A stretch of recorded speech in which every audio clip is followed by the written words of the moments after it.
तो गुजरात से यूपी तक आज योगी का ऑपरेशन अतीक पार्ट 2 सुर्खियों में। साबरमती जेल से अतीक अहमद को फिर प्रयागराज लाया जा रहा है। तो जाहिर है माफिया अपने अंजाम को लेकर डरा है, सहमा है, यह सोच रहा है कि क्या वो सही सलामत नैनी जेल पहुंच पाएगा या नहीं। आज अतीक उसी प्रयागराज आने में थर थर कांप रहा है, जहां उसके खौफ का एक वक्त सिक्का चलता था। सवाल ये कि अतीक चकिया नाम का यह गुंडा कैसे यूपी का सबसे बड़ा माफिया बन गया, इसका हर चैप्टर इस स्पेशल रिपोर्ट में हम खोलने जा रहे हैं।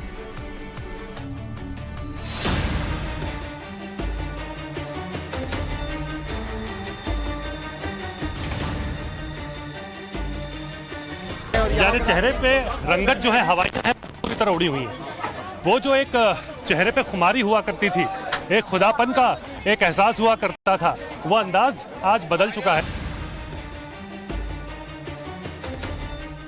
बाहुबली बहुत अच्छे लोगों को कहा जाता है और बाहुबली आपको शायद न मालूम हो ईश्वर को भी कहा जाता है। कहते हैं कि वक्त एक जैसा नहीं रहता, तभी तो खुद को भगवान समझने वाला माफिया अतीक अहमद आज मौत के डर से थर थर कांप रहा है।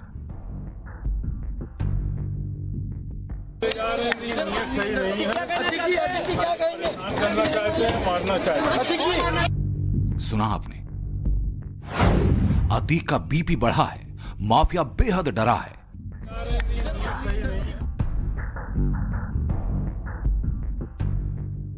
योगी का डर है क्योंकि यूपी की डगर है। वही पुलिस, वही वैन, वही डॉन, और डॉन के मन में वही खौफ। कहीं इस बार गाड़ी सच में तो नहीं पलट जाएगी। अतीक ने सुप्रीम कोर्ट की दुहाई दी, वीडियो कॉन्फ्रेंसिंग के जरिए सुनवाई का दलील दी, बीमार होने का बहाना बनाया, सिर्फ उसी प्रयागराज में आने से बचने के लिए जिसके चौक चौराहों पर कभी अतीक के नाम की दहशत का सिक्का चलता था, मगर अब योगी सरकार का ऑर्डर चलता है।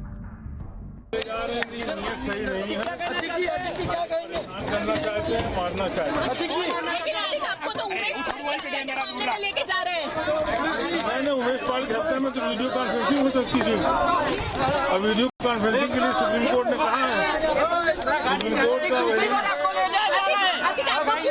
आपको मार देंगे। जब सुप्रीम कोर्ट ने कहा कि वीडियो कॉन्फ्रेंसिंग कराओ तो अतीक को उमेश पाल केस में मेन आरोपी बनाया गया। कोर्ट में अतीक के साथ उसके भाई अशरफ की भी पेशी होगी। पिछले दिनों पुलिस टीम ने अदालत से जारी वारंट को जेल में तामील कराया था। अतीक के सताए लोगों को माफिया का यह डर अच्छा लग रहा है, क्योंकि 100 से ज्यादा केस में आरोपी अतीक अहमद का फुल एंड फाइनल करने के लिए योगी ने उसी प्रयागराज को चुना, जिसे अतीक ने अपने गुनाहों की राजधानी बनाया था। 150 इनके पास मुकदमे हैं, जो कुछ भी है वो खुल करके सामने आए, उनमें स्वयं पता चलेगा कि ये कितना बड़ा आतंकी है, इसने कितना बड़ा आतंक फैलाया है कि आज ये सबके नाक के नीचे जो है घुसा हुआ है और ये बाहर नहीं हो रहा। इसे शासन और प्रशासन दोनों मिलकर के इनका इनकाउंटर करे, खत्म करे, कम से कम इनका साम्राज्य खत्म होगा, तभी आदमी स्वच्छता से घूम सकेगा। फिरोज तांगेवाले के बेटे से अतीक चकिया तक, गली के गुंडे से इलाके के भाई तक, शातिर क्रिमिनल से माफिया डॉन तक, और अरबपति बाहुबली से सफेद पोश राजनेता तक। माफिया डॉन अतीक की जिंदगी की कहानी उस किताब की तरह जिसमें गुंडागर्दी के कई चैप्टर हैं, तो सियासत का दमखम भी है, जिसका हर पन्ना गुंडई, दबंगई, रंगदारी, धमकी, हत्या, अवैध कब्जा और राजनीतिक रसूख से रंगा है। जिस अतीक का परिवार आज पुलिस से छिपता फिर रहा है, जिस अतीक की अरबों की संपत्ति पर आज बुलडोजर चल रहा है, वो अतीक कभी प्रयागराज के चकिया का छोटा सा गुंडा था, मगर राजनीति को बैसाखी बनाया और सियासतदानों ने भरपूर सपोर्ट किया और अतीक रसूख की सीढ़ियां चढ़ता चला गया। बाहुबली बहुत अच्छे लोगों को कहा जाता है और बाहुबली आपको शायद न मालूम हो ईश्वर को भी कहा जाता है। गुनाहों का शतक, सियासत की ठसक, जुर्म का ऐसा जोर चला कि अतीक जैसा गुनहगार खुद को भगवान समझ बैठा। लेकिन वक्त बदला, हकीकत सामने आ गई और योगी राज में अतीक के गुनाहों की लंका जल रही है।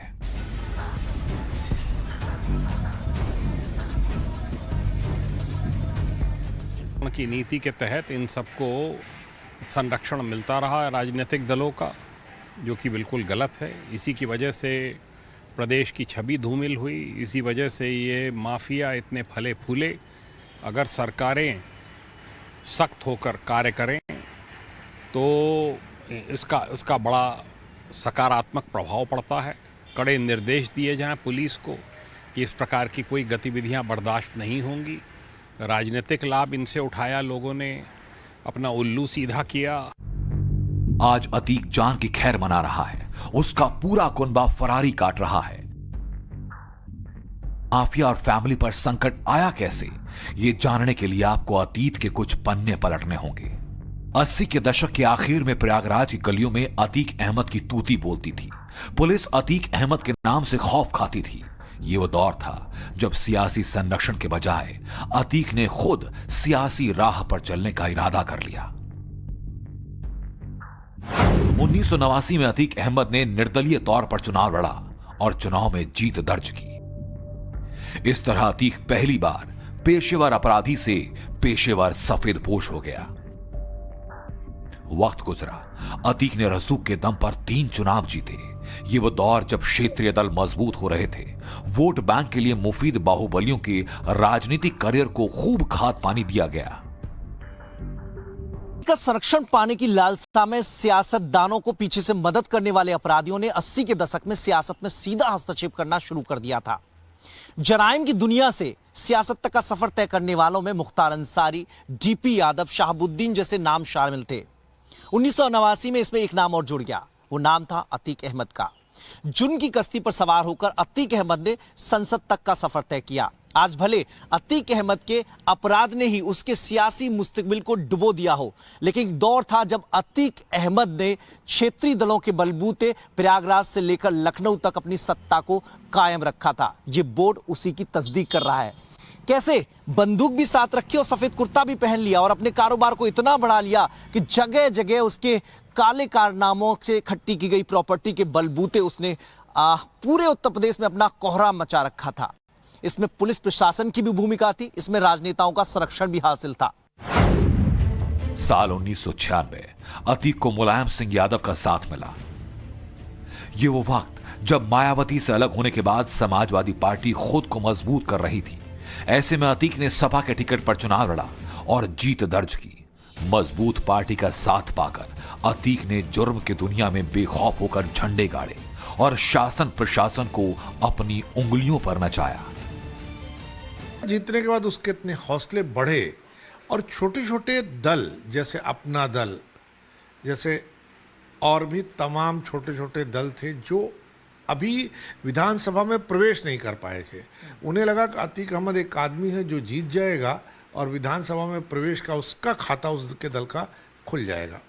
समाजवादी पार्टी ने उसको ताकत दी और दिल्ली की सियासत तक पहुंचाया। उत्तर प्रदेश की सियासत में वो अपने बल पर खड़ा हुआ। फिर वो दिल्ली जाने के लिए उसने जो तैयारी की उसमें अपना दल काम आया। तो ये जो छोटे दल हैं और जो क्षेत्रीय दल जिन्हें आप कह सकते हैं, ये जातीय राजनीति करते हैं और वो जातीय राजनीति में अपराधियों को, गुंडों को, पैसे वालों को ऐसा खड़ा करते हैं कि कॉम्बिनेशन से उनका अपना उम्मीदवार जीत जाता है कई बार।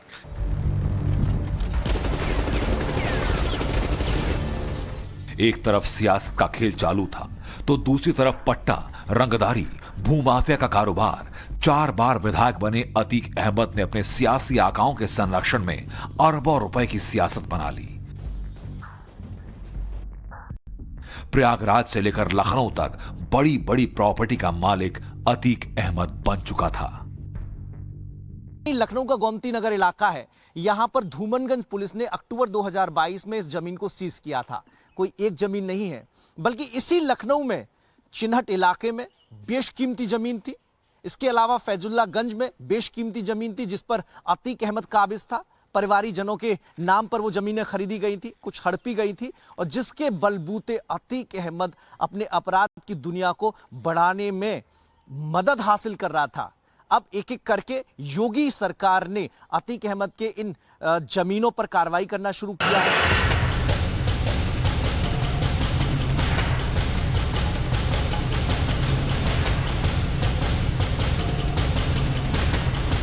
शूटर गैंग की ताकत और राजनीतिक रसूख के चलते अतीक ने जैसा चाहा, जिसे चाहा उसे धमकाया। किसी की हत्या की तो किसी की जबरन जमीन हड़प ली। जैसे जैसे वक्त बीतता गया, अतीक पूरी ठसक के साथ अपराध की सीढ़ियां चढ़ता गया। 2004 में अतीक अहमद ने अपना दल को ठिकाना बनाया। अपना दल की सियासी मजबूरी कि उसे अतीक जैसे माफिया की ताकत की जरूरत थी। लिहाजा अपना दल ने फूलपुर सीट से अतीक को लोकसभा का टिकट दिया और इस बार अतीक ने दिल्ली तक की रेस जीत ली। और इस तरह गली का ये गुंडा देश की सबसे बड़ी पंचायत लोकसभा तक पहुंच गया। क्षेत्रीय दलों के साथ हुआ क्या कि ये धीरे धीरे बहुत लंबे समय से काम करते करते इन्होंने कुछ इलाकों में अपनी पैठ बना ली है और उन इलाकों में उन जातियों के लीडर्स ये राष्ट्रीय दल तैयार नहीं कर पाए, इसलिए उनकी बैसाखी पर चढ़ करके खड़े होना चाहते हैं। और जिस भी प्रदेश में क्षेत्रीय दलों का राज्य है, आप देख लीजिए कितनी अराजकता है।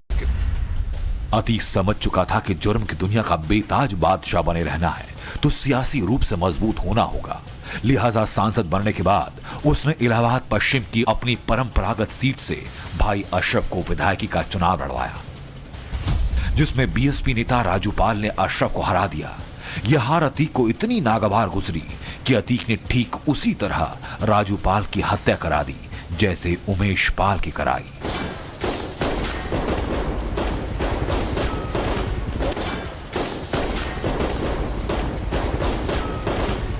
ये सब कुछ इसीलिए किया गया ताकि संदेश दिया जा सके कि अतीक के खिलाफ जाना मतलब मौत को न्योता देना। हुकूमत में मजबूत पकड़ होने के चलते अतीक अहमद राजू पाल मर्डर केस में बचा रहा, क्योंकि एक अपराधी को खादी पहनाने में राजनेताओं का हाथ तो था ही, प्रशासन भी उसकी पकड़ में था, जिसके चलते अतीक अब बेअंदाज हो चुका था। कार्रवाई करने की कोशिश की, उसका ट्रांसफर सीआईडी में कर दिया, उसका ट्रांसफर दूरस्थ स्थान पे कर दिया। कहने को कोई कहा भी नहीं, पर मैसेज भी साफ दे दिया। मैसेजिंग क्लियर हो गई कि जो भी कार्रवाई करेगा इनके विरुद्ध उनका यही हश्र होगा। इतना पर्याप्त होता है। हर कोई इस बात से परेशान रहता है कि बच्चे बीच में पढ़ रहे हैं। कहने को ये कहा जाता है कि ट्रांसफर इज नो पनिशमेंट, पर transfer is a very big punishment. Atiq वो बाहुबली बन चुका था जिसका नाम सुनकर आम इंसान तो छोड़िए, बड़े बड़े कानून के रखवाले कांप रहे थे। वक्त बदला, योगी राज में अब खुद अतीक कांप रहा है। जरा सोच कर देखिए। एक वो दौर था जब 10 जजों ने अतीक का केस सुनने से इनकार कर दिया। एक ये दौर है जब अतीक को एक जज ने उम्र कैद की सजा सुनाई। एक वो दौर था जब अतीक लोगों का अपहरण कर जेल में उनकी पिटाई करता था। एक ये दौर है कि वो जेल से बाहर आने में थर थर कांपता है। एक वक्त वो था जब अतीक की बीवी शाइस्ता गॉड मदर बनकर गैंग को चलाती थी। एक वक्त ये है जब शाइस्ता पुलिस से छुपती फिर रही है। एक वो दौर था जब अतीक के बेटे शादियों में खुलेआम फायरिंग करते थे। अब ये वक्त है जब बेटे या तो सरेंडर करके जेल में है या फरार है। कहने की जरूरत नहीं, ये सब कुछ उस योगी सरकार की देन जिसने माफियाओं को मिट्टी में मिलाने की कसम खाई।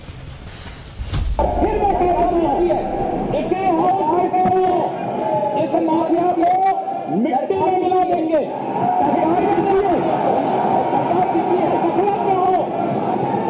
ये माफिया है, इनको मिट्टी में मिलाने का काम करेंगे। एक बार फिर लौटते हैं अतीक के अतीत की तरफ।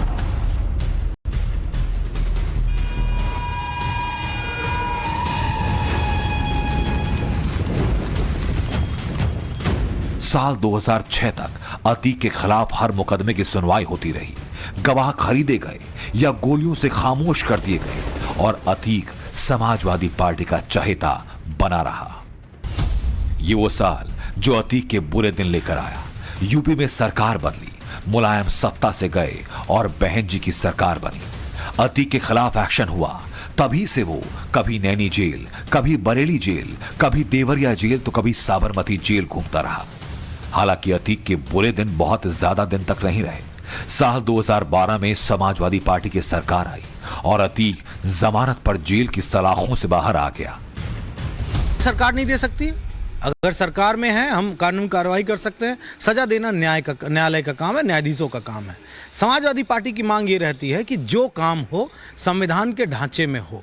अपराधी अपराधी को विरुद्ध करता है, वो संविधान के दायरों को तोड़ता है, लेकिन क्या सरकार भी संवैधानिक दायरों को तोड़ के किसी को सजा देगी क्या? अगर ऐसा है तो हम कहां जा रहे हैं? अपने लोकतंत्र को हम क्या सूडान, ईरान और तुरान की तरह बनाना चाह रहे हैं क्या?